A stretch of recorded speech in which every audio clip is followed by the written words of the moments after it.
Hi everyone, just a quick video on how to connect your Zwift Power account to your Zwift account.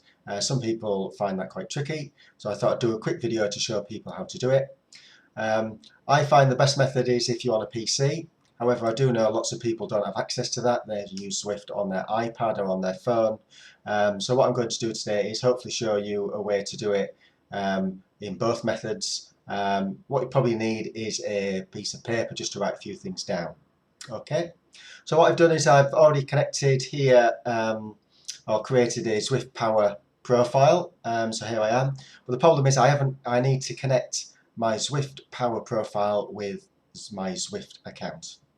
Okay, so the first thing you need to do really is just click on the connect button at the top of the ribbon here, press connect, which brings you to this screen, and really just need to follow these steps.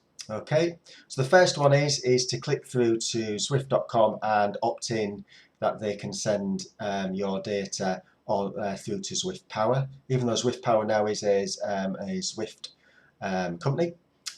You still need to do that and opt in. So click through to connections. That's very, very similar to what you would have done if you connect your Strava account. So I'm already logged in here. As you can see, I've connected Strava. So just scroll down where it says Zwift Power and click the opt in. And hopefully that'll refresh and say it kind of comes up with a coloured in, and now it says opt out. So I'm opted in. Which is the first step you need to do. So go back to Zwift Power. So I've done step one. Now I need to locate my Zwift ID. Now this can get quite tricky. What you need to do is have that pen and paper ready. Okay. There is some instructions on here, so let's follow those. When we go through Zwift Insider to zwiftinsider.com. Now, if you're not familiar with Zwift Insider, that's another Zwift affiliated website, but this one is really handy for tips and tricks on how to get started on Zwift, and some kind of expert level stuff as well if you want to get into racing. So what I'm going to do is I'm going to scroll down here. I'm going to skip the bit around the PC and Mac file system because, as I said, not everyone has access to that.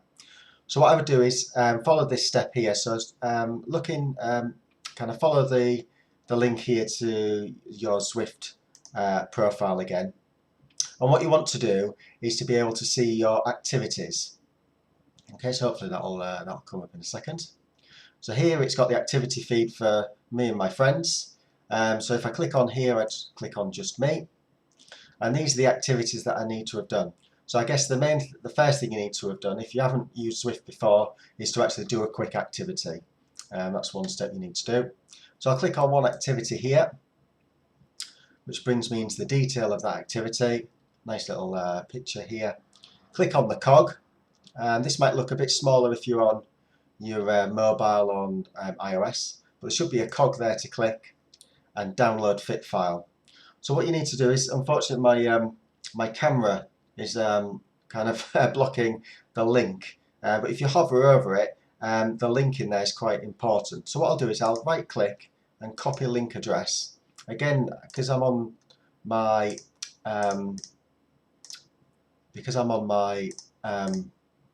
computer here, it's probably slightly easier than what is on an iPhone or iPad. You can do the same thing of kind of pressing down on that and making sure you get the just copy the web link.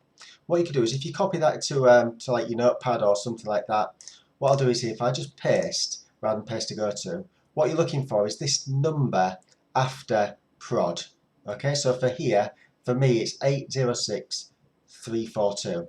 So what you need to do is either write that down, or what I'm going to do is cut and paste that, and write that down and go back to Zwift Power. You then fill it in to here and click Save Zwift ID and generate my 4-digit number. Now this is really important. You click a unique number here. Okay, so important. So what I need to do now is change my name and add 5639 to my Zwift surname. Okay, so again, I can do that in the companion app. I don't have a link to be able to show that on the video here. So what I'll do is I'll go into my profile here on Zwift.com website. And what I can do is I can just add that to my last name. I've got a bit of a weird last name here, so what I'll do is I'll just add that there and click Save Changes. Okay, so what it's looking for is that in the API between Zwift and Zwift Power, what they're looking for is this unique number in my last name. Okay, so what I'm looking to do now is I've done that, and I click connect my account. Okay, and as you see, your Zwift ID has been verified. You may now remove the 4-digit code from your name. So what you do see is people don't do this next step, which I'm going to do, is go back into Zwift and remove that 4-digit code. So what you'll find is sometimes when you're on Zwift, you'll find that people have the 4-digit code as they're riding around and they've just forgotten to do that. Okay, so there we are. I'm all connected up on my Zwift Power profile. So there we go. There's some easy steps to do to set up your profile connection between Zwift Power and your Zwift account as well. Okay, hopefully you like that video. Leave a comment if you did and like it. And if there's anything else you need to know what to do, just give us a shout. Okay, thanks, bye.